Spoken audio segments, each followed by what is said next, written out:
Bem-vindo ao Leadercast, um podcast para quem quer saber mais sobre liderança. Apresentação: Luciano Pires. Bom dia, boa tarde, boa noite, bem-vindo, bem-vinda a mais um Leadercast, o podcast que trata de liderança e empreendedorismo com gente que faz acontecer. Este não é um programa de entrevistas, não tem perguntas programadas e nem roteiro definido, é um bate-papo informal, com gente que faz acontecer, que vai para lugares onde nem eu nem meu convidado imaginamos. O Leadercast é lançado por temporadas, às quais os assinantes da Confraria Café Brasil têm livre acesso. Os não assinantes receberão a primeira parte dos programas de forma gratuita semanalmente. Saiba mais acessando www.portalcafebrasil.com.br. Hoje eu converso com o grande Edu Lira, um jovem empreendedor que, a partir de um ambiente que tinha tudo para levá-lo à marginalidade, se transforma num líder inspirador, que muda a vida de centenas de jovens na periferia de São Paulo, ao mesmo tempo em que nos dá uma aula de obstinação, força de vontade e visão empresarial. Muito bem, mais um Leadercast. Hoje é daqueles que mostram como é interessante essa coisa do networking, do contato, de você conhecer pessoas, né? Eu fiz aqui a gravação com o Geraldo Rufino, aquela figuraça. Quando eu terminei a gravação com o Geraldo falou: meu, tem um cara com quem você tem que conversar de qualquer jeito. Na hora ele pegou o celular, mandou uma mensagem ali: você tem que falar com o Edu, Eu falei: bom, vamos lá, cara, vou falar com ele lá. A gente entrou em contato e cá está, diante de mim. Bem-vindo ao Leadercast. Tem 3 perguntas iniciais aqui que eu costumo dizer para todo mundo que são as mais difíceis do programa. Se você passar por elas, você tira de letra. E as perguntas são muito simples, que é: eu quero saber seu nome, sua idade e o que é que você faz. Muito bom. Primeiro, obrigado por estar aqui. Meu nome é Edu Lira, eu tenho 28 anos e eu sou empreendedor social. Empreendedor social, cara. É isso aí. O que será que é um empreendedor social? Que bicho é esse? Eu falo brincando que o empreendedor social, Luciano, é um bichinho que quer mudar o mundo. É um bicho que quer mudar o mundo e que é um sujeito insatisfeito com o mundo que deixaram para ele. Ele quer causar alguma mudança, quer resolver algum tipo de problema. Então esse é o empreendedor social. Não é justiceiro social, não, né? Não. É empreendedor social, né? E é uma coisa interessante, porque você está juntando 2 conceitos, né? Que justiceiros sociais, de certa maneira, odeiam os empreendedores, porque o empreendedor é aquela coisa de capitalista. Aliás, tem uma onda nova por aí que está tentando demonizar o empreendedorismo, né? Está dizendo que empreendedorismo é a ideologia do empreendedorismo, que é isso que está destruindo o mundo. Tem uma bobajada que não tem tamanho, de gente que está perdida aí, que não sabe mais para que lado correr, né? E quando você traz essas 2 coisas e une as 2 coisas, fala, cara, o empreendedorismo social, o cara que faz acontecer alguma coisa que tem como pano de fundo um alcance social, o que significa que tende a ser do bem, né? Tende a ser uma coisa do bem, né? Me conta um pouquinho da tua história aí, cara. Você vem de onde? Nasceu onde? Como é que é? Primeiro, agradecer o Geraldo, que é um grande amigo. Você acertou no alvo, convidado para o seu programa. É um dos sujeitos mais incríveis que eu já tive a honra de conhecer na minha vida. Adoro o Geraldo, adoro. É um cara que contamina a gente. Ele contamina as pessoas, né? Muito. Uma figura. Às vezes, quem tiver triste é só ouvir Geraldo que fica feliz. Os vídeos que ele faz no Face, enfim, ele é um cara incrível. Luciano, primeiro, obrigado pelo convite, pela chance de estar aqui com você. Sempre tive muita curiosidade em conhecê-lo. Tem um amigo chamado Chico que sempre falava muito de você, mas muito bem, assim, incrivelmente. A partir daí eu comecei a pesquisar mais sobre você e seu trabalho, e só coisa boa. Acho que é muito legal ter pessoas que dedicam sua vida para empoderar outras. Eu acho que é isso que você faz, para inspirar outras, mostrar caminho para outros. E dizer que é possível, né? Acho que isso é um gol de placa, como você decidiu tocar a sua vida, o papel social que você deu para sua vida. Eu nasci, eu costumo dizer que a primeira coisa que eu aprendi na minha vida veio logo que eu nasci, porque quando você nasce alguém precisa te levar para morar em algum lugar. Meu pai e minha mãe me levou para morar dentro de um barraco numa favela em Guarulhos, São Paulo. E foi o aprendizado de que você não tem o poder de decidir quase nada da sua vida. Onde você vai morar, que cor você vai ter, se seu pai vai ser rico ou pobre, sua conta bancária, você não decide. Você ganha um monte de coisa de presente, né, da vida e do mundo. No meu caso, eu ganhei um barraquinho todo furado, um barraco que não tinha chão de cimento, era um chão batido de terra. Não consegui ganhar um berço, minha mãe botou para dormir numa banheira. E ganhei um pai, que inclusive eu adoro meu pai, mas à época era um chefe de quadrilha que roubava bancos, roubava cargas e dedicava sua vida à criminalidade.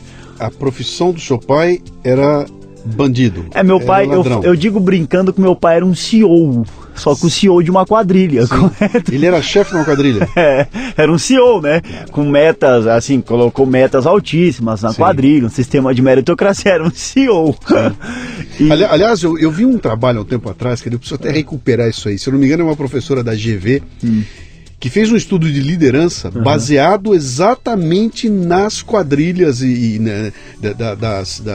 nos morros cariocas, porque disse que tem um esquema de sucessão ali que é um negócio inacreditável, tá? Até porque o chefe da quadrilha dura muito pouco, né?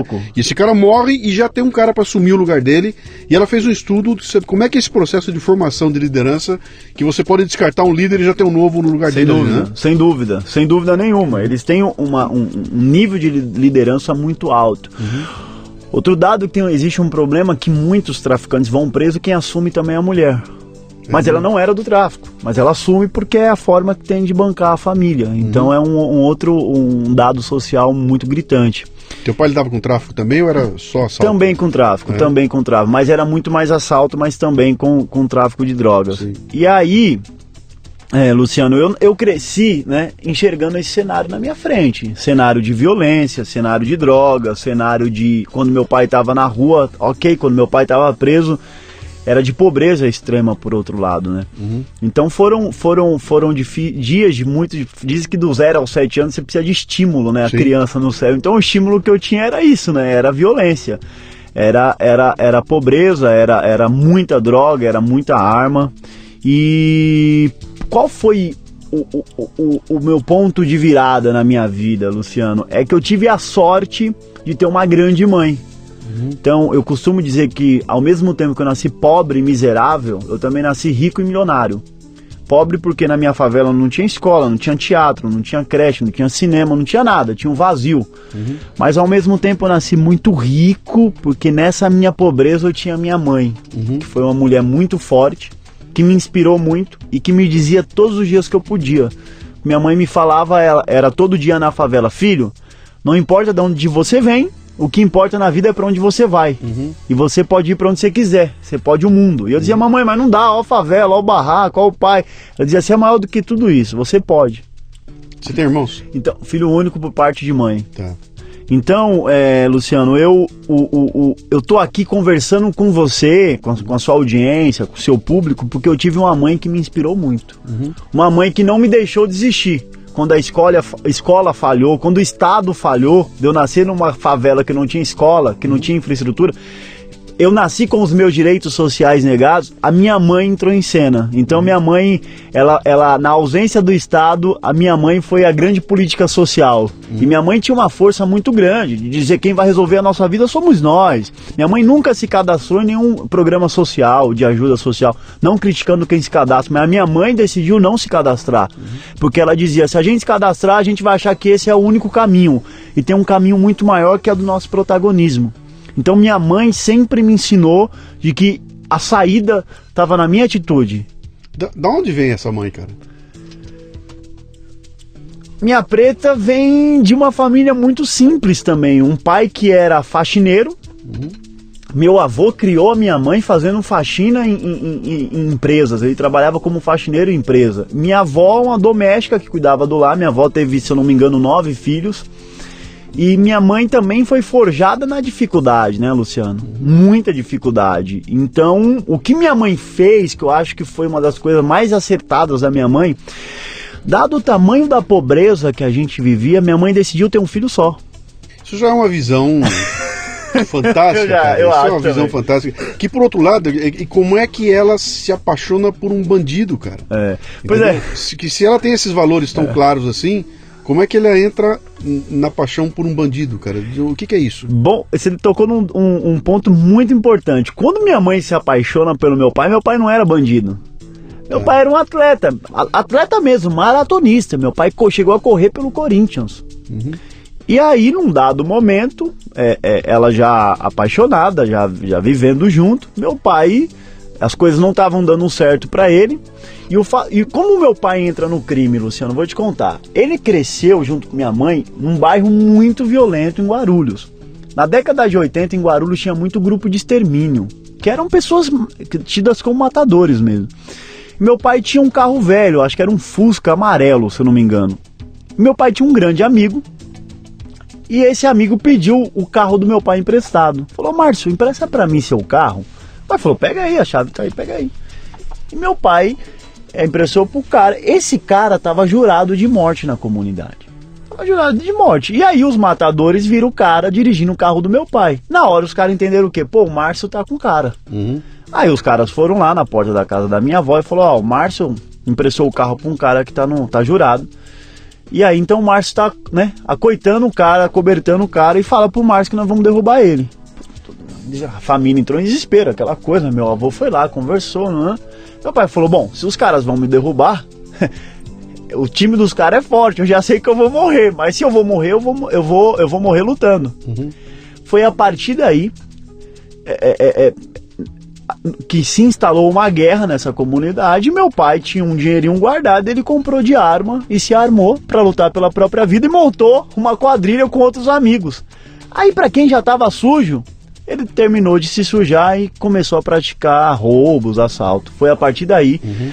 E minha mãe, né, nessa guerra, já estava com o cara, assistiu tudo isso e decidiu ficar até o final com meu pai. Então é uma história que você vê que ele era atleta, estava indo para um outro rumo e as coisas mudaram completamente. Edu, eu vou te provocar, vou fazer provocações aqui, tá? Faz parte do pedaço aqui. Por favor. Cara, não é tão simples assim, não pode ser tão simples assim, sabe? Eu entendo perfeitamente o que você está colocando aí, entendo até a encruzilhada que esse cara entra. Pô, estão buscando bandido, vieram avisar que vão me matar, avisaram a minha família, podem matar inclusive a minha família também, preciso me proteger, consigo compreender, vou comprar as armas, vou me proteger, né? Da postura passiva de me proteger, de comprar as armas e me proteger, para a postura ativa de vou atacar outros para ganhar minha vida, tirando de outros, tinha uma diferença brutal, cara. Tem uma quebra moral no meio disso aí que é complicada, é gigantesca, né? Como é que você enxerga? Eu não sei se você chegou a conversar com teu pai sobre isso aí, né? Qual é o momento dessa quebra moral? É aquele momento que o cara fala: cara, bom, já tô armado, já tô me protegendo, me garanti, até agora tá tudo bem, moralmente eu tô me defendendo, tô muito bem. Como é que esse cara dá o passo seguinte, que é violentamente tirar de alguém alguma coisa que não pertence a ele? Ele vai lá e usa aquela violência para tirar de alguém. E aí a moral mudou completamente e o assunto não há mais justificativa, né? Isso é altamente complexo, é muito complexo, né? Você chegou a conversar com teu pai isso aí? Fala: pai, como é que foi o momento que você apontou uma arma para uma pessoa e disse: me dá o que é teu, que agora é meu? E praticou essa violência e passou a ser um sujeito ativo da violência e não mais o sujeito que se defende. Pois é, isso é muito curioso o tema que você toca, Luciano. Acho que uma das coisas que deixaram meu pai mais decepcionado é que nessa guerra eles saíram mais como perdedor, porque eles perderam um amigo que foi... uma bala auferiu ele. E foi uma grande decepção, que era um amigo, enfim, de infância. O outro lado não perdeu em nada. E agora, você me fez refletir um tema que talvez nunca me perguntaram, né? Bem-vindo ao Leadercast, viu? Aqui acontece muito isso, cara. As pessoas ouvem, vão embora, né? Ninguém entra, ninguém vai a fundo, né, nesse tema. Minha curiosidade é saber se você conversou com teu pai a respeito disso. Falou: pai, você sabe que meu pai... Primeiro, só pra gente entender, meu pai tem há 19 anos pagou a dívida dele com a justiça. Meu pai foi preso, pagou a dívida dele com a justiça. Sim. E meu pai parou, ok, perfeitamente. Nós mudamos de Poá, nós fomos morar em Guarulhos. Desculpa, de Guarulhos fomos pra Poá. Meu pai é um sujeito completo. Se meu pai tivesse aqui, você falaria, Edu, é mais fácil você com essa cara sua ter entrado no crime. Seu pai não, cara. Ele não tem a mínima aptidão. Você não fala muito bem, um sujeito... Enfim, você não acredita que ele entraria nisso. Parece assim, impossível. Meu pai não conversa muito comigo sobre isso. Muito pouco. Ele tem vergonha daquilo? Ele se arrepende. Sim. Ele tem um arrependimento muito grande disso. Sim. É um sujeito completamente... A fé ajudou muito meu pai. Ele ter ido para uma igreja ajudou muito a transformar o caráter dele. Ele foi quando ele estava preso? Ele foi depois que saiu. Sim. Na rua, ainda na prisão, ele fez um voto de que ele nunca mais iria ir por esse rumo. E aqui na rua ele cumpriu o voto dele, de que nunca mais ele iria para esse rumo, e não foi mesmo. Tem 20 anos agora, ele nunca foi. Mas meu pai não conversa muito comigo sobre esse tema. Ele nunca conversa. Se eu fui dar uma palestra no Banco Itaú, eu perguntei, pai, você já roubou o Banco Itaú? Ele não fala, nunca fiz nada. Ele não... E aí eu dando a palestra e a dona Milu lá. Eu falei, Milu, eu acho que meu pai nunca roubou seu banco, viu? Cara, que loucura. E a família do Itaú... Ô pai, vou dar palestra, que já roubou meu cliente. Pois é.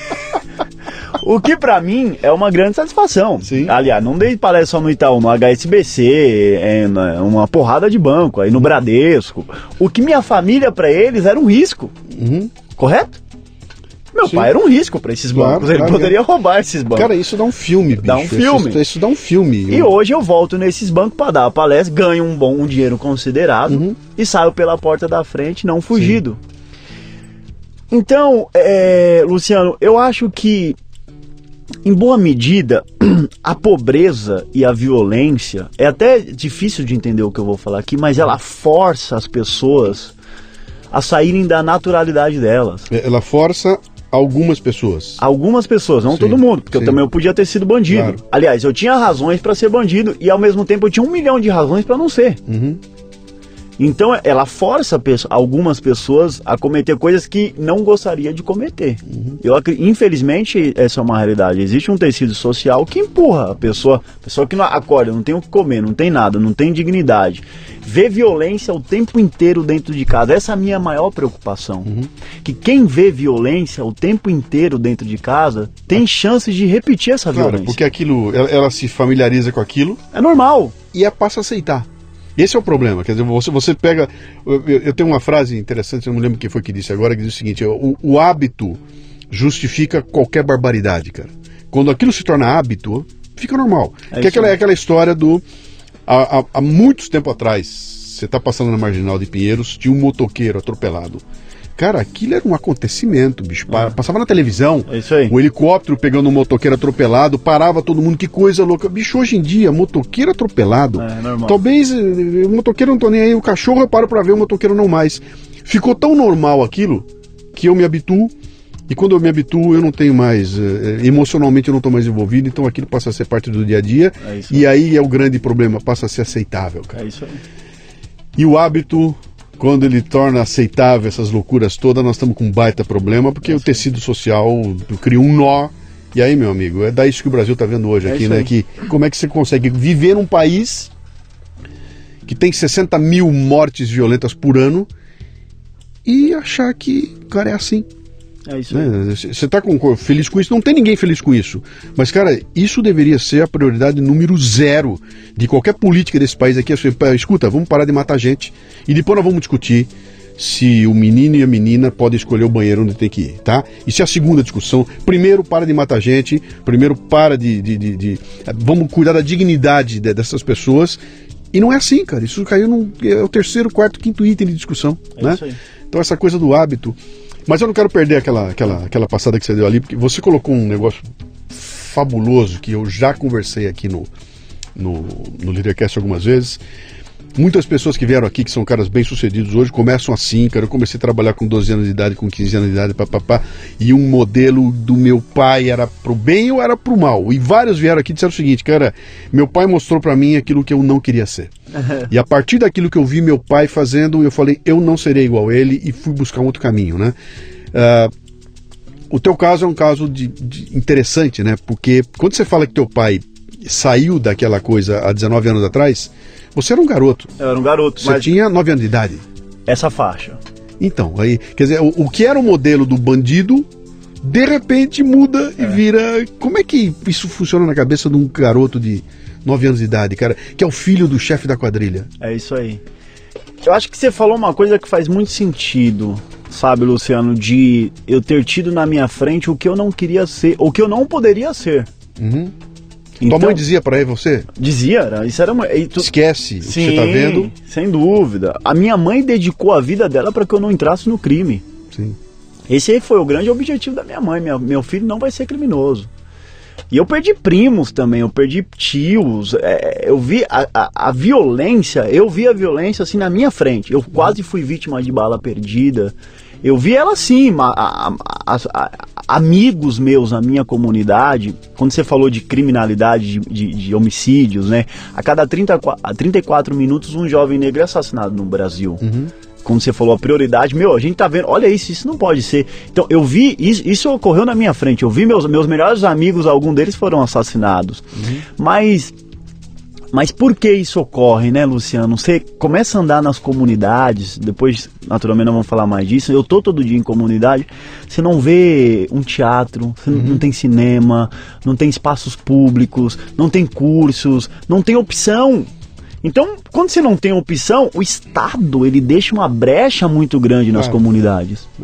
Muito grande. E aí ela começa, o tráfico começa a imperar, né? Ele se torna uma liderança estabelecida, né, nessas realidades. E aí o cara não vê outra opção. Então é aquilo que está chamando ele o tempo todo. Olha, então isso se torna normal. Ir pro tráfico é algo lucrativo, né? Então as pessoas vão assumir essa realidade. Agora, no meu caso, eu me lembro que um dia eu vou contar uma historinha aqui para você, Luciano, para seus ouvintes. Eu tava no quarto quietinho e eu tava lá, né, rabiscando umas coisas. Minha mãe entrou e falou: filho, o que você tá fazendo? Eu falei: mãe, eu tô planejando o roubo de um banco. Minha mãe falou: o quê? Eu falei: mãe, pra ganhar um dinheiro e reformar a casa pra senhora. Ela falou: tá bom. E aí ela foi lá e contou pro meu pai. Falou: Márcio, seu filho falou que tá planejando o roubo de um banco. Que idade você tinha? Eu tinha, sei lá, 10 anos, 11 anos no máximo. Meu pai foi lá, entrou no quarto e falou: filho, você tá planejando o roubo de um banco? Eu falei: tô, pai. Ele falou: nossa. Ele falou: então o pai vai te mostrar, se tudo der errado, o que a polícia vai fazer com você. Luciano, meu pai me deu uma surra, cara, mas uma peia. E ele falou: terminou a peia, eu chorando, cara. Ele falou: se você quiser ir, pode ir, filho. Mas se tudo der errado, é isso que vai acontecer com você. Bom, é o jeito que ele tinha pra me ensinar, funcionou.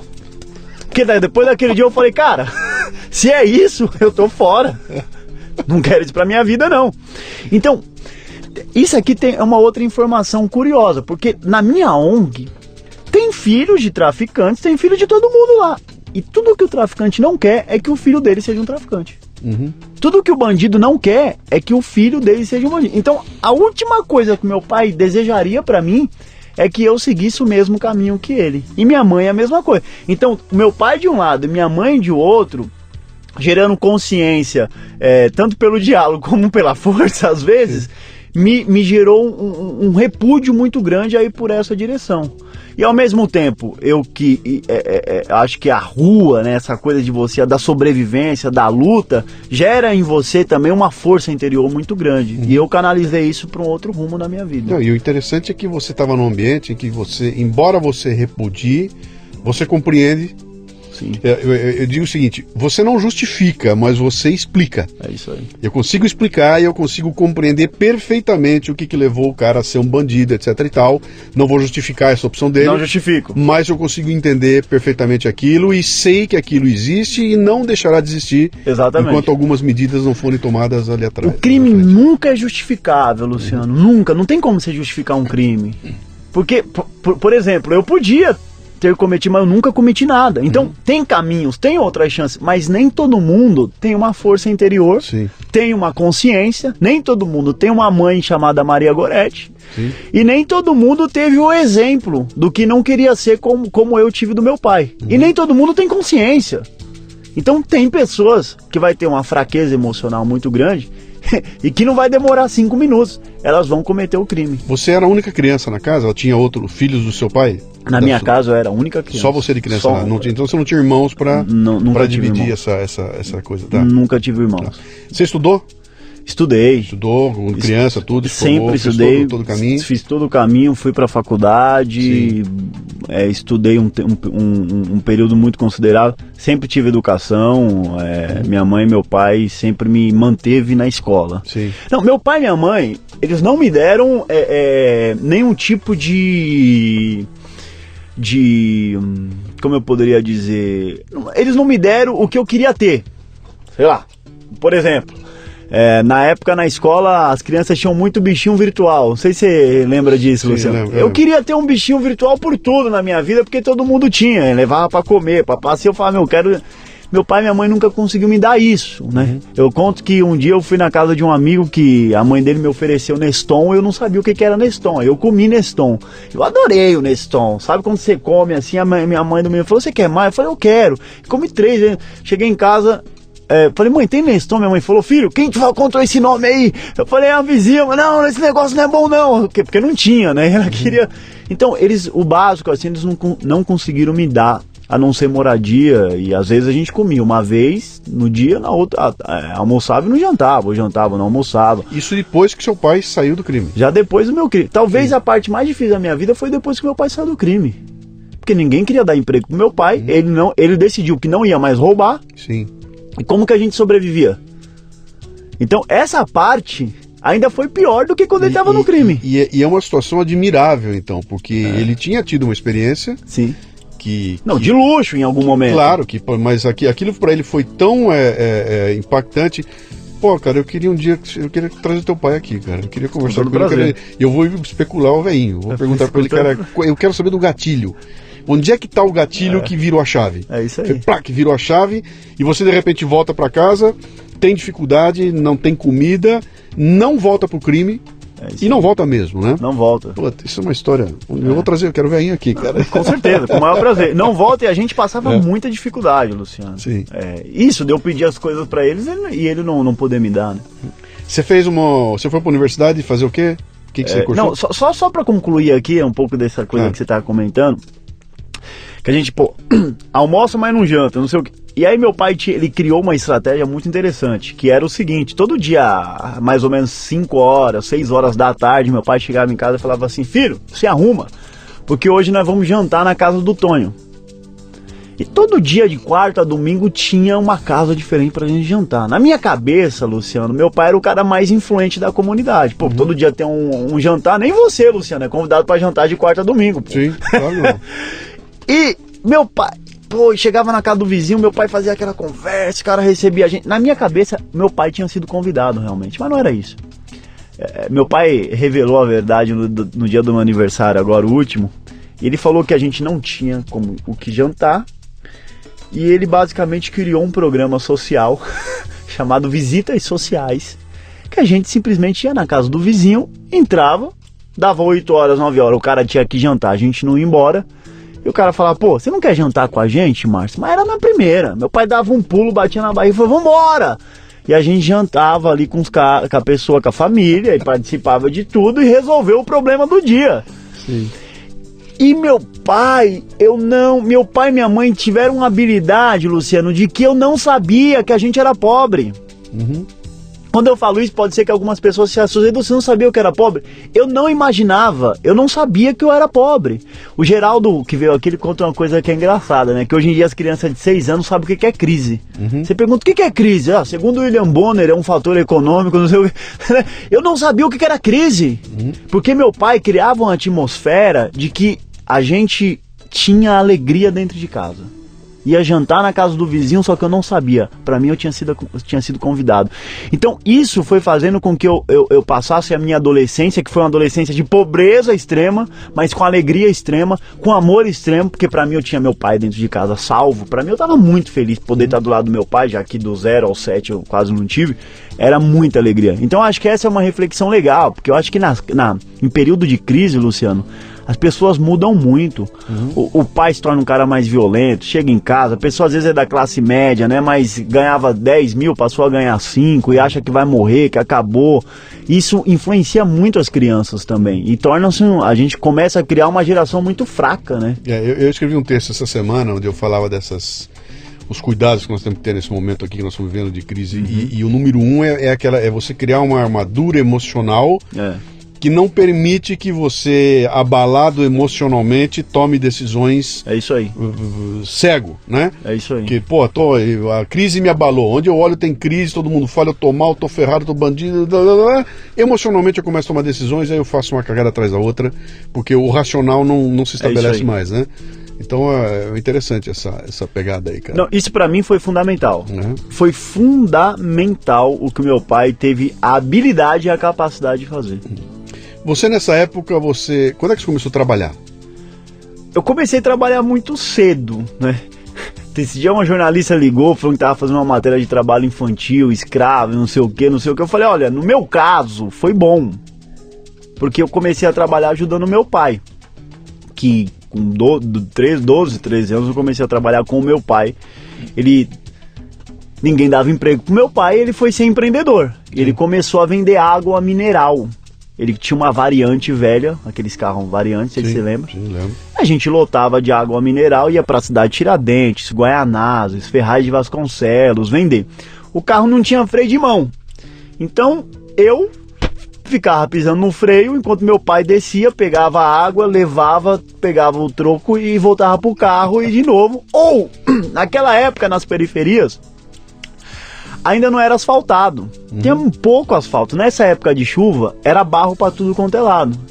Então, às vezes o carro morria, tinha que empurrar, eu dava o tranco pro meu pai, e aí depois meu pai trocou uma perua, ele ia lá no para-choque da perua, subia, ficava fazendo peso, e eu na subida ali pro carro ir e ia dirigindo. Nessa eu aprendi a dirigir com meu pai. Então, do 0 ao 7, eu quase não tive acesso ao meu pai, até 8, 9. Aí a minha adolescência, trabalhando com meu pai, foi o período que eu tive o contato com meu pai, foi a época que eu mais aprendi. Meu pai sempre foi um grande líder. Então eu via meu pai liderando, sabe, Luciano? Vendendo, não sei o quê, acreditando. E o fato de eu estar aqui hoje foi muito desse período da minha adolescência e ter convivido com meu pai. A inteligência dele de rua, ali é risco. Ali estão vendendo droga. Ali vai ter assalto. Não para na frente do farol. Dá sempre uma distância do carro do outro, pra se qualquer coisa você consegue fugir. Olha isso, olha aqui, aquele cara, não vai andar com aquele carro. Então, isso foi me maturando pra vida. Claro. Essa habilidade que meu pai adquiriu, essa experiência em prisão e não sei o que, em me preparar pra vida. Então, pra mim foi muito rico ter essa convivência com meu pai nesse segundo período da minha vida. Foi uma preparação para hoje eu poder tocar meus negócios e poder liderar pessoas dentro da comunidade. Porque hoje eu lido o tempo todo com a comunidade, com violência, com tráfico, com não sei o quê, com risco, o tempo inteiro. Claro. Então meu pai foi um grande mestre. Muito legal, muito apesar dele ter sido um exemplo negativo no passado, virou um exemplo extremamente positivo no presente. É impressionante. É uma história curiosa, né? Muito legal, muito legal. Então, Luciano, eu digo todos os dias que eu não posso desistir. Eu não tenho desculpa pra dar. Primeiro, porque eu tive uma mãe muito potente.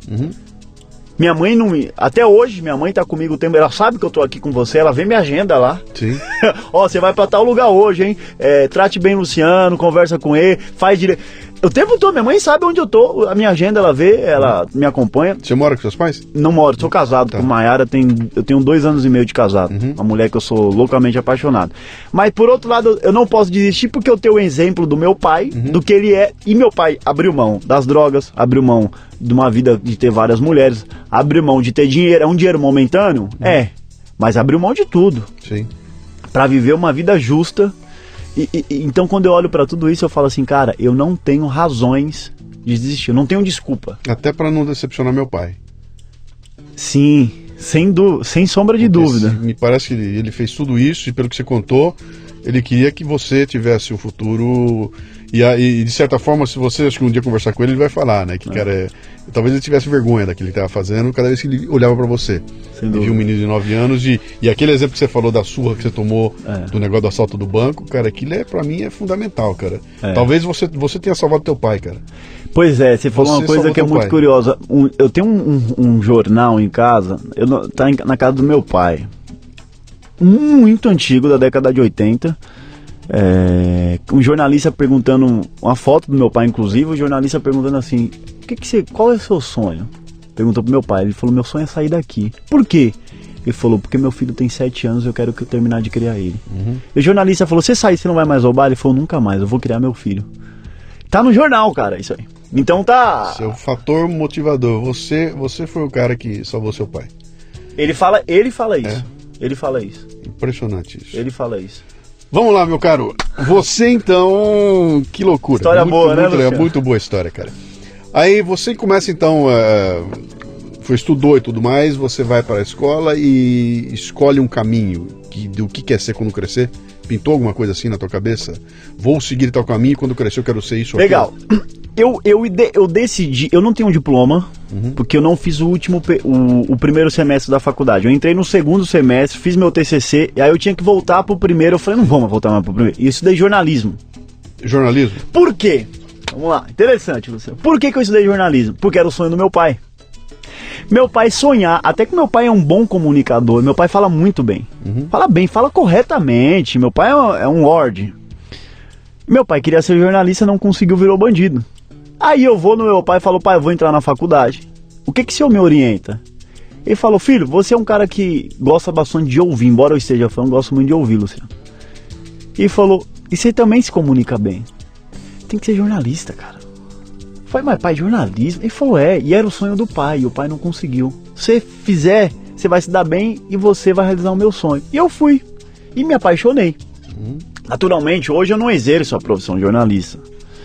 Mas foi uma coisa que, quando eu tava fazendo lá, indo pegar não é o diploma, mas a beca ali, sim, eu fui orador, e eu vi meu pai lá embaixo chorando junto com minha mãe. Aquilo pra mim foi um dos momentos mais marcantes da minha vida. Porque primeiro, um cara da minha origem ter chegado na faculdade era quase impossível. Ter sobrevivido também parecia impossível. E ter o meu pai vivo, que essa era a minha maior dúvida. Eu tinha certeza que eu ia perder meu pai ia morrer.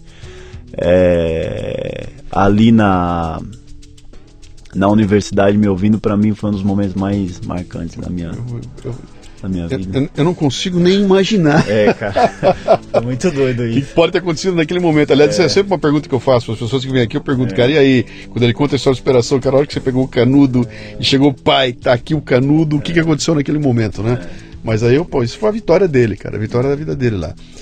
E aí, cara, aí você resolve fazer o quê? Preciso trabalhar, cara, preciso ganhar a vida. Eu trabalhei um período como repórter em jornais da região, jornal Diário do Alto Tietê, Mogi News, o Diário de Ferraz, Notícia de Ferraz. Morando onde você estava nessa época? Poá, já em Poá. Você estava em Poá? Uma comunidade em Poá. E aí quando eu você decidi... fala comunidade, é uma favela também, em Poá? Em Poá já não era mais favela, mas é um bairro da periferia de Poá. É uma Coab. Basicamente isso, isso. Então, a partir dali, me veio a ideia de fazer um livro chamado Jovens Falcões. Aí eu já tava, querendo fazer as coisas, tal, animado, jovem, aquela coisa toda. E aí começa a minha saga como empreendedor. A partir da ideia de fazer um livro. Por quê? Eu fui no meu pai e falei assim, pai, eu quero fazer um livro. Ele falou, legal, filho, qual que é? Aí contei a ideia pra ele, contei o nome, ele adorou o nome, minha mãe adorou. E eu falei, pai, mas tem um detalhe, eu tenho que viajar ao Brasil para descobrir histórias de jovens que do nada foram pro tudo. Sim. Eu quero contar esse livro e mostrar que o jovem brasileiro tem muito potencial, que o jovem pode, que é possível, que dá para empreender, dá para fazer as coisas. Conta a história do nome. Então, o nome é partindo do princípio do jovem que não aceita viver no pau do chão. O jovem falcão é um jovem que quer voar, que voa, e quem voa tem a visão diferente. Eu acho que a vida é muito da visão. Se a gente olhar para nossa própria vida na perspectiva errada, de novo, a gente tem razões para pegar em arma. Sim. Se olhar pra vida na perspectiva certa, você tem razão pra ser empreendedor, pra brilhar, pra fazer o que você quiser. Meu pai falou, aqui meu pai fez um gol de mestre. Meu pai falou assim, tá bom, o pai te apoia. Eu falei, eu vou precisar de dinheiro, pai. Meu pai falou assim, eu não tenho dinheiro, não vou te arrumar dinheiro. Eu até teria um pouquinho, mas eu não vou te arrumar. Mas por quê, pai? Ele falou, porque se eu bancar, eu vou tirar um pouco do mérito da sua conquista. Eu quero que você faça. Mas pai, como que eu vou arrumar dinheiro? Ele falou, não sei, cara, se vira. Se você conseguir se virar, você vai estar pronto para qualquer desafio que vier na sua frente. Eu falei, pai, então eu vou atrás. E aí, Luciano, o que eu fiz? Meu pai ele teve uns lances de genialidade assim muito, muito incrível, porque isso me forçou a ir atrás. E aí eu comecei a arrumar dinheiro. Eu vendi notebook, celular, calça jeans. Montei um comitê com 15 jovens e esses caras colocaram dinheiro no negócio a fundo perdido. E eu arrumei o dinheiro para fazer as viagens. E comecei a viajar ao Brasil. Descobri 15 histórias lindas. Botei no livro, voltei, escrevi. Na hora de publicar, eu mandei para uma editora. A editora falou que em 3 meses me dava uma resposta. Eu falei, em 3 meses a casa caiu já, cara. Aí eu falei, tenho que arrumar dinheiro para publicar esse livro independentemente. Comecei a ir na porta dos empreendedores da comunidade. O dono do não sei o que, o cara me deu R$500, outro 800, eu coloquei a marca dos caras na capa de trás do livro. E é um negócio que ninguém me ensinou, Luciano. Isso foi legal. Hoje eu já sei captar recursos, não sei o que. Sim. Mas, cara, pensando, sabe? Dentro da comunidade, pensando, como que eu faço? Resolvi. Como que eu vendo? Montei um comitê com 50 jovens. E a gente saiu vendendo livro de porta a porta por R$ 9,99 dentro da comunidade. Como assim montei? Que entidade é essa, cara? Quem é você que liga pro próximo? Ô, moleque, quer vir aqui me ajudar? Cara... Ou você já tinha o embrião de uma ONG? Você já Nessa época, não. sacou? O que era aquilo? O que é juntar 50 moleque? Você fala pra mim que eu vou juntar 50 moleque pra jogar bola, eu entendo. Vamos jogar bola, vai todo mundo jogar. Agora, juntar 50 moleque pra ir vender livro, a troco de quê? O que move esses moleque? O que atrai os moleque? É isso. Quem era você pra atrair 50 moleque? Não tinha ONG nessa época, não tinha entidade, não tinha CNPJ, não tinha nada, tinha um sonho. E aí eu vendia o sonho para essas pessoas e falava, cara, vamos vender livro aqui, porque com esse dinheiro eu vou montar uma ONG para ajudar a nossa comunidade. Então eu tinha essa visão. Com esse dinheiro eu vou melhorar a nossa comunidade. E aí as pessoas vieram, cara. Vamos embora, vamos vender, vamos fazer. Em 3 meses nós vendemos 5 mil livros. Cara, isso é um sucesso editorial. É um sucesso. Fabuloso. Na comunidade? Para pessoas que, muitas delas, nunca haviam comprado um livro na vida delas. Sim. Compraram aquele Nunca. Pela primeira vez elas compraram o livro Jovens Falcões. Sim. Por R$ 9,99. Aí eu peguei essa grana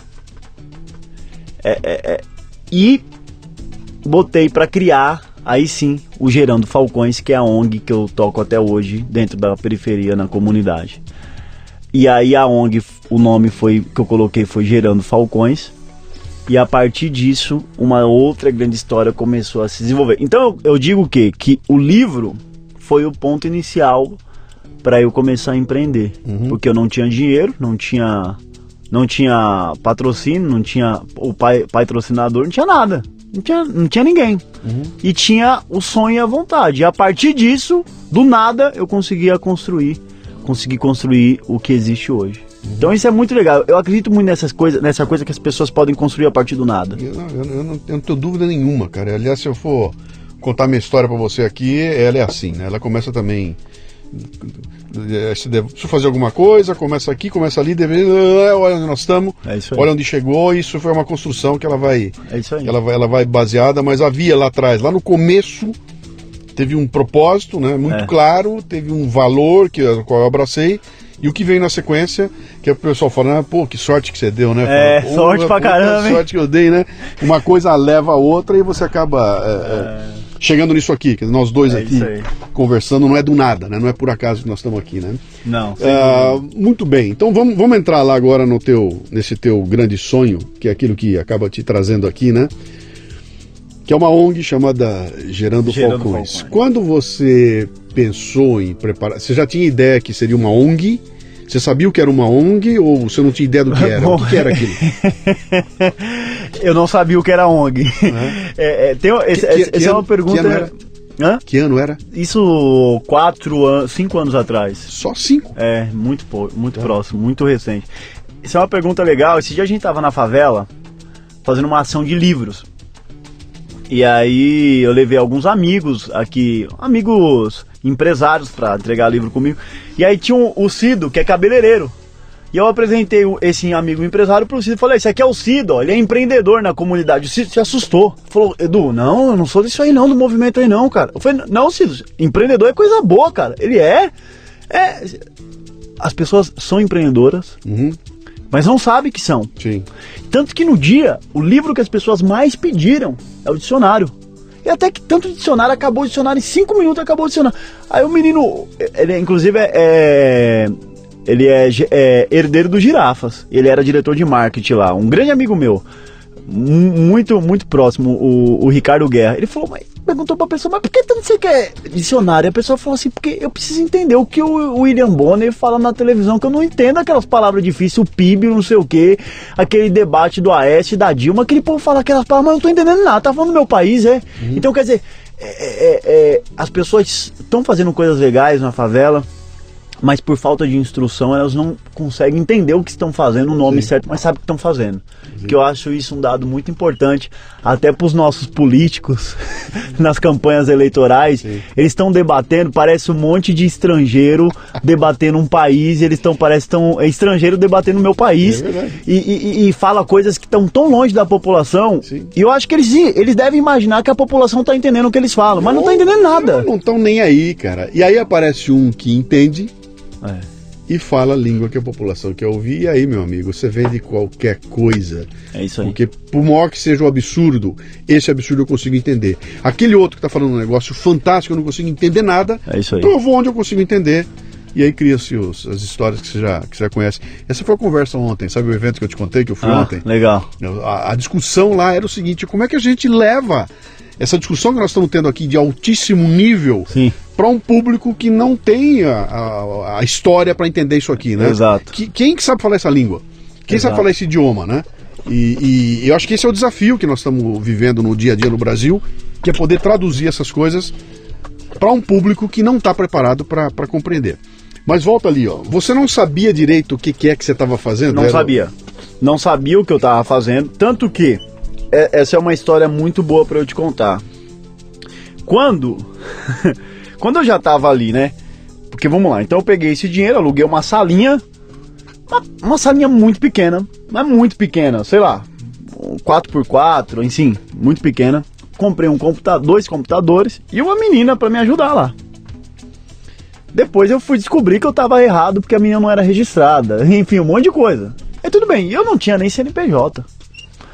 Aí eu fui num evento, me chamaram pra ir num evento, um negócio do Fórum Econômico Mundial, na casa de uma pessoa chique, não sei o que. Eu falei, pô, meu, como que eu vou, não sei o que. Eu sei que eu fui. Cheguei lá, contei minha história, me deram 5 minutos pra me falar, tinha um monte de gente e tal. Eu contei uma mulher lá se apaixonou por mim, gostou e tal. E aí, olha que curioso, como que o mundo dá voltas. Essa mulher vem em mim e fala, pô, Edu, meu nome é Patrícia Vilela, não sei o que, uma mulher elegante. Eu falei, pô, Patrícia Vilela, eu nem sabia quem era. Depois eu fui descobrir que ela é casada com o vice-presidente do Banco Itaú. De novo a história do banco. Eu falei, pô, meu. E ali, cara, hoje é muito curioso, sabe, Luciano? Porque naquela época eu não falava com meu pai, era assaltante, mas nem a pau. Porque eu morria de medo de sofrer preconceito. Então eu falava, meu pai foi usuário de droga, mas não conto. Pra ela, eu demorei pra contar. Quando ela descobriu, foi um movimento totalmente contrário. Porque ela passou a me admirar e me respeitar muito mais. E quem falou que eu deveria contar a minha história do jeito que ela era, foi ela. Eu falei, não, Patrícia, mas as pessoas vão ter esse preconceito. Ela falou, Edu, quem tiver preconceito que tenha. Mas muitas pessoas vão ser impactadas pela sua história. E vão passar a acreditar na vida e acreditar que pau que nasce torto não tem que morrer torto. Então você vê como que tem pessoas, eu acho que tem uma elite muito brega no país. Eu acho que tem. Por outro lado, tem pessoas que realmente significa a elite do pensamento, que não é de dinheiro, que dinheiro vai e vem, mas que são avançadas no seu tempo. E essa mulher conseguiu provar. E aí, o que essa mulher me faz? Ela chega em mim e fala assim, Edu, adorei sua ideia, adorei o que você tá fazendo, eu quero fazer um seed money em você. Eu falei, opa, que isso? que é esse cara aí? Eu achei que era besteira, um seed money. Falei, o que essa mulher quer comigo, meu rei? E aí ela falou, eu falei, não tô entendendo o que é seed money. Ela falou, não, é um investimento semente. Sim. Quero botar um dinheiro no seu negócio. Eu falei, pô, tô precisando de dinheiro. Ela falou, como que você tá lá de dinheiro? Eu falei, eu tô muito mal, dinheiro. Ela falou, então me manda a sua conta e o CNPJ. Eu falei, o quê? Ela falou, peraí, você não tem CNPJ? Eu falei, quem é esse cara que não me apresentaram ainda? Eu não tenho um CNPJ. Ela falou, pô, Edu, você tem que ter CNPJ. Se você é um empreendedor, você tem que ter um CNPJ. Eu falei, não sei o que é CNPJ. Ela falou, você não tem uma ONG? Eu falei, não tenho ONG, não. Ela falou, aí essa mulher, ela mudou minha vida, Luciano. Porque ela colocou toda a rede dela, que é uma rede forte, pra me capacitar, me treinar, pra dialogar comigo, pra me mostrar caminhos. Foi a partir daí que eu montei CNPJ, montei estatuto, montei um conselho na ONG. A ONG tem um conselho muito forte. Ela me botou metas.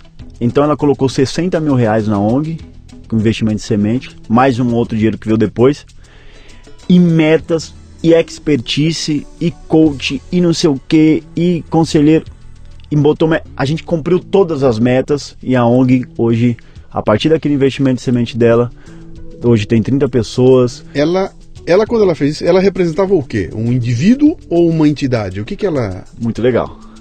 À época, um indivíduo.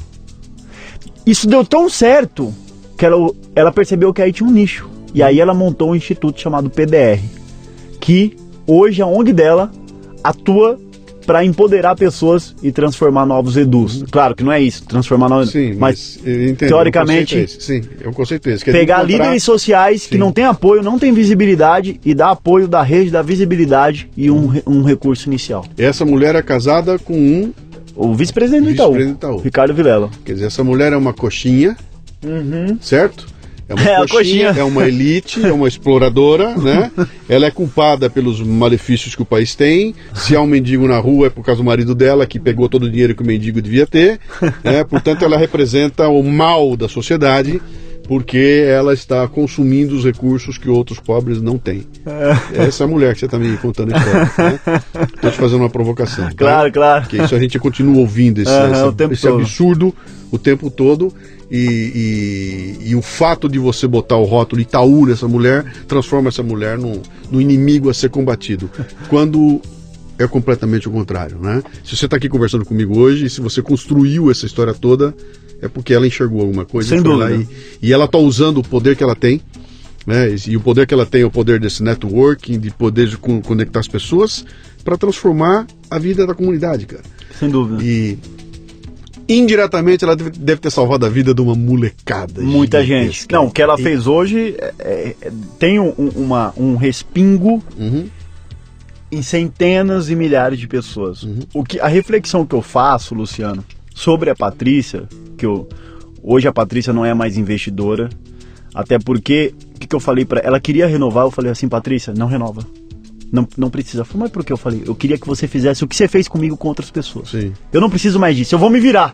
Eu vou arrumar dinheiro, eu vou captar, eu vou conseguir. Mas detalhe, o que eu acho que ela fez é que todo mundo, Luciano, tem um capital social. Todo mundo. Todos. Da Patrícia ao menino que tá na FGV, ao menino que tá lá na UMC. A pergunta é, o que a gente vai fazer com esse capital social? Ela colocou o capital social dela a serviço de um periférico. E da forma como ela podia fazer. Eu coloco da minha forma, do meu jeito, né? Então, o meu jeito é dar dinheiro para alguém criar uma ONG? Não é. O meu jeito é outro. O meu jeito é isso aqui, ó. É pegar essas histórias e levar adiante, é conectar pessoas, é contar. Eu estou usando o meu capital social para isso. Ela usou aquilo que ela podia e tem milhares de pessoas fazendo isso. E eu vou voltar de novo, porque é impressionante como eu estou amarrando isso aqui com o que aconteceu ontem à noite. Só para eu contextualizar, eu ontem à noite fui convidado para fazer uma apresentação num grupo de formação de líderes que está ligado ao Instituto Liberal, o pessoal da Ideia da Liberdade, etc e tal. E é um grupo que toda segunda-feira se encontra num restaurante, que é um restaurante legal, de alto nível. É um grupo de garotada, tem todos os seus 30 anos, 20 e poucos anos de idade. Todos eles empresários, executivos, é uma moçada de primeira discutindo como fazer para levar essas ideias de livre mercado, de liberdade, etc e tal, para o Brasil como um todo, né? E nessa conversa surgiu tudo isso que você está colocando agora, sabe? Que é essa coisa do poder que cada um deles pode ter para modificar as coisas. Então, Legal. e eu estava discutindo lá dizendo o seguinte, cara, cada um de vocês, agora, quando voltar para casa hoje, devia parar para pensar como é que eu posso pegar essas ideias que eu discuti aqui e implementar no meu mundo, em volta de mim aqui. Então, eu sou gerente de manutenção de uma indústria de refrigeradores, tá? Como é que eu, a hora que chegar amanhã de manhã para trabalhar, eu vou pegar essas ideias e impregnar quem está em volta de mim das ideias que eu achei que são legais, Muito né? bom. E nesse momento eu estou cumprindo uma função social ali, né? Muito bom. E aí eu contei a história de um cara que ouve meu programa Café Brasil, que há um tempo atrás, o cara tem um supermercado numa cidade lá do norte, do nordeste do Brasil. Eu fiz um programa provocando essas pessoas, dizendo da dificuldade que tinha para monetizar o programa, para poder fazer, o pessoal que está lidando com arte, como é difícil isso. E a gente conversou, esse cara me escreveu, perguntou, cara, como é que eu faço? Porque eu só aplico meu dinheiro no programa de rádio popular, que é quem traz gente pro meu supermercado. Eu falei, cara, não precisa parar, continua fazendo. Só que foi o seguinte, eu não sei quanto você gasta por ano ou por mês com propaganda. Digamos que a tua verba na cidade aí seja, você gasta R$4.000, vai, de propaganda por mês. Passe a gastar 3.100 e tira, aliás, 3.500, porque o que você faz com 4, você faz com 3.500, e pega esses 500, entrega para uma ONG que você não está preocupado se ela vai trazer para você ou não clientes, mas você vai usar esse teu dinheirinho para causar uma mudança. E o cara fez isso, bicho. E ele me manda um e-mail 2 meses depois, com um evento gigantesco numa praça da cidade, centenas de crianças, pegou um pessoal que trabalhava em levar o jogo de xadrez para as escolas, para ajudar a molecada a desenvolver o raciocínio lógico e rápido. E essa molecada, eles criam um evento gigantesco que ele fala, cara, essa ONG estava lá, não conseguia sair do zero, porque não tinha dinheiro, e os 500 que eu passei a dar para eles, que para mim é nada, para eles foi a diferença. E os caras estão organizando um baita evento na cidade, e olha o tamanho do impacto que eu estou causando aqui por tua causa, falando para mim, né? Quer dizer, aí eu falei, cara, olha onde eu fui parar por causa do estímulo que eu dei aqui, né? O capital social desse cara, naquele momento, foi R$500, que ele entregou para uma ONG que fez tudo acontecer e que muda a história da comunidade dele. Você já pensou se cada empresário brasileiro tem esse tipo de raciocínio e pega 500? E eu vou para uma cidade, a minha cidade, Bauru, que tem 500 mil habitantes, e eu consigo pegar 200 empresários com 500. Nossa. Cara, Puta diferença. você não começa a mudar a história da cidade? Sem dúvida. Encontro edus, encontro gente, e esses 500 caras começam a fazer uma... Não muda o Brasil isso, bicho? Muda o Brasil. Muda o Brasil. E aí, Luciano, muito boa a sua reflexão, muito realista. Acho que o que você falou é real, é possível. Eu gosto dessas coisas, que tá ao alcance de todo mundo. R$500 não vai deixar o cara nem mais rico, nem mais pobre. Não vai mudar em nada, e nem passa assim que ele nem vê. O que eu acho, baseado no que você falou, a história do coxinha, né? Que ninguém tem culpa de nascer preto, pobre, numa favela. Então ele não pode ser julgado por isso. Sim. Ele não pode sofrer bullying, racismo por isso, porque ele não tem culpa, ninguém escolhe nada. Sim. Ao mesmo tempo, ninguém escolhe nascer rico, branco, na Faria Lima. Sim. Ninguém escolhe. Sim. As pessoas simplesmente nascem. Agora, as pessoas decidem se elas vão olhar só para o seu próprio umbigo, se elas vão viver, se toda vez que chegar no farol vai subir o insufilme para não ver a realidade que existe no mundo, e se a gente vai querer viver insuflado dentro da nossa própria realidade. As pessoas escolhem. Sim. Aonde nasce, ninguém escolhe. Se vai ter pai rico, pai pobre, ninguém escolhe nada. Agora, tem um momento da vida que você começa a escolher. Então, essa é a hora que a gente decide se vai usar nosso capital social para tocar a vida das pessoas ou se não. Então, eu acho que isso que define. As pessoas tinham que julgar as outras por isso. Se ela contribui ou se ela não contribui. Acho que tinha que chegar um momento assim, sabe, Luciano? Fala pro meu, o que você faz pra ajudar o mundo? Pô, nada! Cara, você não tem vergonha, tipo, sentir vergonha, sabe? Puta, ai, que vergonha. Não, cara, pelo amor de Deus. Porque se não for assim, não tem outro caminho pro Brasil. Porque a gente já sabe, sei lá, eu não tenho muita, não sei se você vai se decepcionar com o que eu vou falar, mas eu não tenho muita esperança do poder público. Não tenho esperança, assim. Cara, eu não tenho nenhuma experiência. Pelo contrário, cara, bom. A minha batalha é exatamente essa de cara, para de jogar no colo desses caras, entendeu? Já tá mais provado que a resposta não vem dali. Pode trocar governo, não sei o quê, mas eu não tenho uma sensação se vai mudar muita coisa. Até parece que... Porque até, como nós já dissemos, os caras parecem alienígenas, eles não estão falando a nossa linguagem. Agora eu tenho muita esperança no Luciano. Cara, eu acho que é assim que vai acontecer. Eu acho que é assim que vai acontecer. E ontem eles me perguntaram isso, né? Olha, o que acha que a gente devia fazer? Eu falei, cara, só tem um jeito disso aqui. Primeiro, não se conformar de que há um terceiro, que um líder virtuoso que vai nos mudar a nossa vida. É isso aí. Esquece disso e passe a causar um impacto onde você está, na tua região. Junte, aí você deve ter visto aí uma semana atrás, apareceu em tudo quanto é mídia social, o povo lá que ficou cansado de esperar uma ponte que ia custar 250 mil reais, se reuniu e fez a ponte por 5 mil reais, tá? É isso aí. Cara, por 5 mil, né? A ponte deve ser um bagaço, a ponte deve cair com o tempo, a ponte deve estar construída mais ou menos, se for um engenheiro lá é capaz do cara glosar a ponte, mandar destruir e fazer outra ponte, mas bicho, os caras resolveram um problema. Se juntaram e resolveram um problema cara, tem gente passando pro outro lado do rio? Tem. O problema está resolvido. Cara, já que o governo não vem, vou eu e faço, né? Quando isso começar a acontecer, a gente muda a história desse país. Então, de certa forma, esse teu trabalho faz parte desse projeto de um indivíduo ter essa consciência de que a atuação dele pode causar impacto e onde isso vai parar, cara, a gente não faz ideia. Eu imagino daqui a 40 anos, se olhar para trás e falar, cara, sabe aquele o ministro da saúde que tá lá, esse cara veio é um falcão. É isso aí. Esse cara é um falcão. Né? E aí, cara, quando isso acontecer, tá tudo pago lá, né? Me fala um pouquinho do Gerando Falcões. O que essa entidade faz, cara? Muito bom, Luciano. A gente trabalha no Gerando Falcões com 3 pilares, que seria basicamente cultura, esporte e capacitação para renda. Então imagina que na escola onde eu fui alfabetizado, que é a Escola Bortoloso, que tem como diretor o Marcelo, que é um grande amigo, a gente, sobretudo aos finais de semana, é como se a gente tivesse construído a Disney favela. Então o jovem entra lá dentro e ele vai ter teatro, boxe, futsal, tênis, skate, coral, pintura. Então tem uma infinidade de opções. Aí pergunta, Edu, qual que é o seu objetivo? O que você... Eu falo assim, cara, meu objetivo é viciar essas crianças. Eu sou o novo traficante da comunidade. É um novo estilo de tráfico.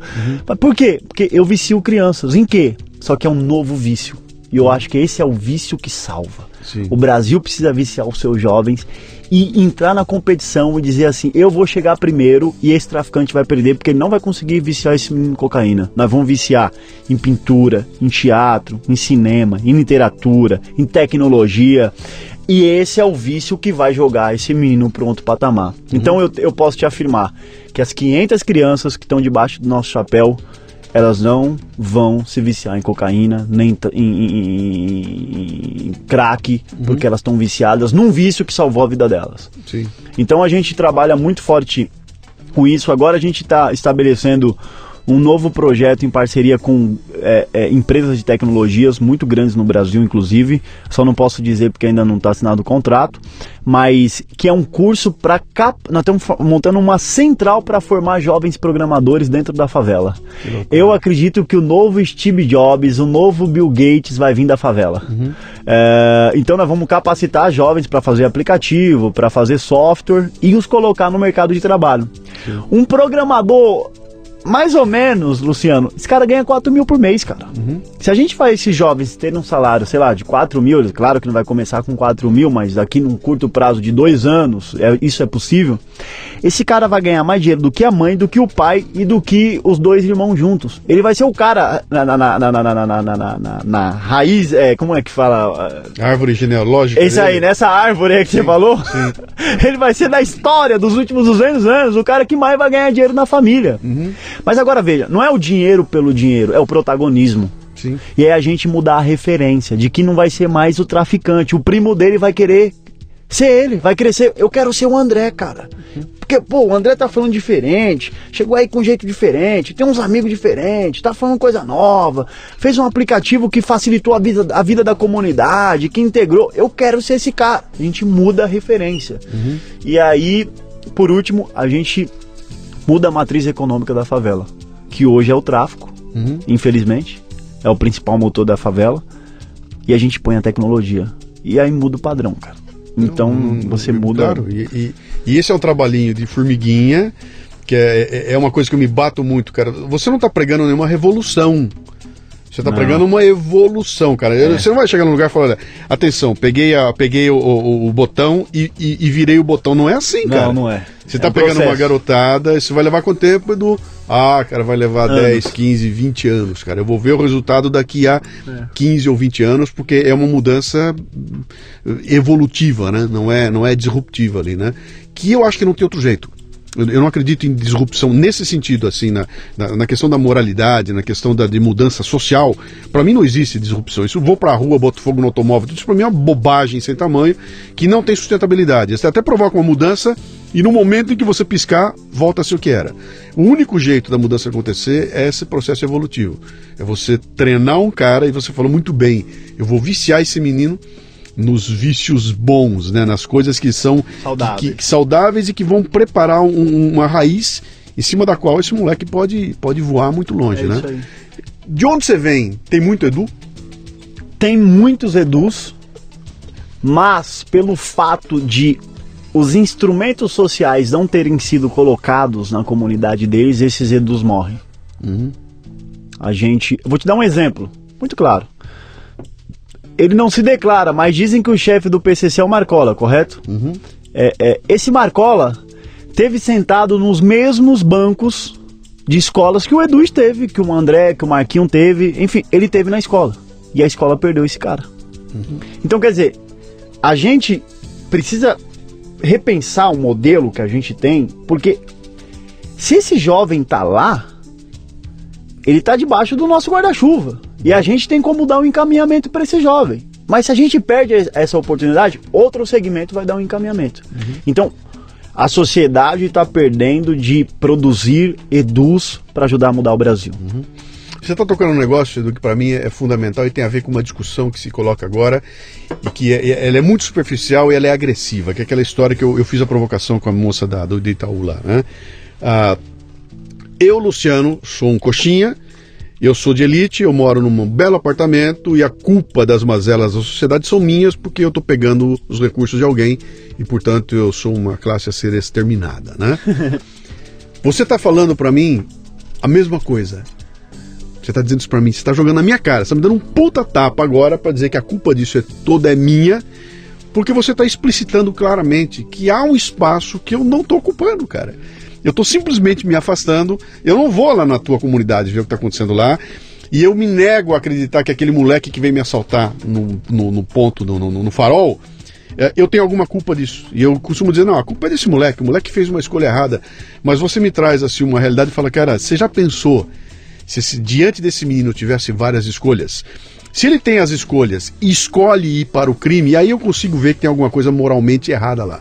Mas se não há outra escolha e a única saída é o crime, eu talvez tenha empurrado esse moleque para lá por não ter ido fazer alguma coisa ou por ter jogado na mão do governo resolver esse assunto. E o governo não vai resolver. Então eu deveria estar preocupado aqui com o que está acontecendo na minha esquina. O que está acontecendo aqui em volta, sabe? Eu sou, cara, tenho meu escritório aqui em Moema, tô num lugarzinho interessante aqui em Moema, cheio de gente em volta, e o que está acontecendo aqui em volta, né? Será que eu devia estar preocupado com essa calçada, devia estar preocupado com a árvore, com o mendigo que está na esquina, ou não? Ou devo largar isso tudo na mão de uma prefeitura que eu sei que não vai fazer, que vai demorar demais e vai cobrar caro, né? No momento em que eu acordar para essas coisas e começar, talvez, a fazer, eu começo a quebrar um paradigma que é aquele que existe hoje. Eu escrevi a respeito disso aí. Eu não sei se você lembra. Tem uma estátua no Rio de Janeiro do Carlos Drummond de Andrade, na beira da praia do Rio de Janeiro. Sei. De quando em quando vai alguém lá e quebra o óculos do Drummond, e outro dia foram os caras lá e picharam a estátua do Drummond. E aí foi uma tremenda confusão, apareceu pichada, e de repente um sujeito que é dono de uma loja de tintas foi lá, pegou o solvente e ele limpou a estátua. E apareceu na televisão, e eu escrevi um texto a respeito, falando do cara que saiu da loja dele e falou no cara, por que você veio limpar a estátua? Ele falou, cara, eu tô na loja lá, bicho, eu vendo essas coisas. Eu peguei o solvente, peguei o pano, vim eu aqui e limpei a estátua. E todo mundo estava esperando que a prefeitura fosse lá limpar a estátua. E esse cara vai lá e limpa a estátua. E falei, eu limpei porque eu acho que pra mim é o meu dever fazer isso aí. Tem gente que olhou pra esse cara e achou esse cara um trouxa. E eu acho que não é pouca gente. Que olha, o que esse idiota tá gastando o tempo dele, o dinheiro dele, a energia dele pra vir limpar essa estátua quando a gente paga um monte de imposto e o cara e a prefeitura vem e não limpa, né? Você vê o tamanho do nó? Então alguém tem uma decisão de praticar uma ação que não foi cobrada dele, que de certa forma, se ele não fizesse aquilo não ia acontecer nada, ia ficar tudo como está, né? E esse cara sozinho resolve falar, ele vai e pratica uma mudança, ele é olhado com desconfiança e vai parar na televisão por ter praticado uma ação que é tão diferente, é tão louca pra nós, que esse cara vira matéria. O que esse cara fez? Ele pegou aquilo que é de todo mundo e considerou que é dele também. E foi lá e falou, eu vou cuidar daquilo que é de todo mundo porque também é um pouco meu. E o brasileiro não sabe fazer isso, cara. Pra nós o que é de todo mundo não é de ninguém. E dane-se, tá tudo largado. E aí você começa a entender, cara, por que essas coisas acontecem, né? Eu tô falando isso pra, de novo, chamar aquela coisa o comprometimento individual. Como eu, como indivíduo, tenho para que este país seja alguma coisa que preste. O Brasil não existe, o Brasil o Brasil é um monte de terra com umas árvores e uns bichos em cima. Fauna, flora, né, e o mundo mineral. O Brasil vai ser aquilo que esses indivíduos juntos fizerem, né? Se não tiver uma ação individual que composta, eu mais você, mais um terceiro, mais um quarto, façamos alguma coisa acontecer, não vai acontecer nada, cara. Então vamos botar o dinheiro na mão de um mané lá em Brasília, que vai juntar o dinheiro de todo mundo, vai dar a prioridade que ele acha que tem que dar, vai escolher aquilo que ele acha que tem que ser escolhido, e nós vamos ficar esperando. E vamos ficar esperando que ele venha resolver, e ele não vem. É isso aí. Ele não vem. Então, cara, parabéns pelo trabalho que você está fazendo aí. E se alguém quiser conhecer esse teu trabalho, quiser entrar em contato, quiser saber que eu quero entrar, eu quero te ajudar, como é que faz? Onde é que te acha? Luciano, eu tô muito feliz de conversar com um cara que nem você, que tem sensibilidade social, que tem essa visão, porque infelizmente isso não é comum. O que você fala do coxinha, eu acho que não tem problema nenhum na ser coxinha. De novo, não tem problema nenhum. Eu tenho um monte de amigo coxinha, tenho vários amigos também petistas. Tem um monte de amigo. Acho que as pessoas decidem ser ou escolher uma área de pensar. O que eu acho é que a gente tem que olhar para baixo. Eu acho que quem tá em cima tem que ter a humildade de jogar a corda para quem tá embaixo e dizer, segura que eu vou puxar. Eu acho que é necessário, porque tudo que vai volta. Sim. Quando lá na ONG a gente tem um trabalho muito forte de tirar pessoas que dado do meu pai, eu acredito que ninguém tem que morrer torto. Então a gente tira muitas pessoas, a gente dá segunda chance pro ex-presidiário, muita segunda chance. Sabe qual é o cara que é mais favorecido nessa história? Eu. Porque a minha comunidade fica mais segura. Sim. O cara que podia me roubar, ele não vai mais me roubar. E essa pessoa que eu dei uma segunda chance, que nós colocamos no mercado de trabalho, um dos caras que emprega é o Geraldo Rufino na JR Diesel, esse cara cria um elo de confiança, uma ligação emocional tão forte que o último cara que vai roubar a empresa é ele. Aliás, nem o último, ele não vai roubar. Então, o brasileiro precisa começar a pensar nisso, que pra gente ter um Brasil melhor, a gente tem que plantar um Brasil melhor para conseguir colher. Ou a gente nem vai colher o que você falou, mas os nossos filhos. Porque imagina os nossos moleques crescendo nesse país desse jeito, chegar... Pô, então quer dizer, pelo menos pensando nos nossos netos, você falou, é muito bom, realmente é longo prazo, não vai ser hoje. E sobretudo um legado. Eu acho que ninguém vai ficar discutindo, olha, o vovô criou um chip para colocar no... Ninguém vai... O que? A família vai sentar ao redor da mesa para falar, pô, o vovô plantou uma árvore. Pô, o vovô, sei lá, ajudou a curar o câncer. O vovô ajudou a melhorar a educação na escola X. O trabalho do vovô conscientizou milhares de pessoas. Então, acho que todo mundo pensa num legado, né? O que eu vou deixar como legado? E, deixar só dinheiro, no final, os filhos vão brigar feito condenado, um vai querer matar o outro, vai dar mó rolo. Sim. E vai deixar mó problema pra família, cara. Sim. Dinheiro é problema. Então, a gente tem que pensar, independente se o cara tem 20 anos, já começar desde agora. a querer deixar um legado, para quando as pessoas olhar para trás e falar assim, meu, o Daniel é um cara muito louco, cara, além de fazer dinheiro, mas tudo bem, ele fez, legal, tem que fazer, não faz mal pra ninguém fazer, mas o cara deixou um impacto no país, deixou um impacto na comunidade, ou ele deixou um impacto na vida de 10 pessoas, mas que, né, a história da Patrícia foi o Edu, mas hoje é o tanto de gente. Sim. É isso, Luciano, eu acho que é isso, e você participar desse processo de conscientização é um gol de placa, com os seus programas, com as edições das suas entrevistas, das coisas que você faz. Para quem quiser conhecer mais o Gerando Falcões, a conversa tão boa que dá para ir até 5 da tarde. Gerandofalcões.com é o site, nas redes sociais também. Sim, Gerando Falcões. Não tem BR no final. Esse não tem BR. Gerandofalcões.com. Nas redes sociais também, todos Facebook, Gerando Falcões, Facebook, tá. Tudo Gerando Falcões. O meu pessoal é Eduardo Lira, o Lira é com Y, quem quiser conhecer. Quem quiser ir lá visitar, o que você falou é legal. E eu tenho uma responsabilidade nisso, porque se esse cara morrer sem consciência, eu também tenho culpa, porque eu não levei ele lá.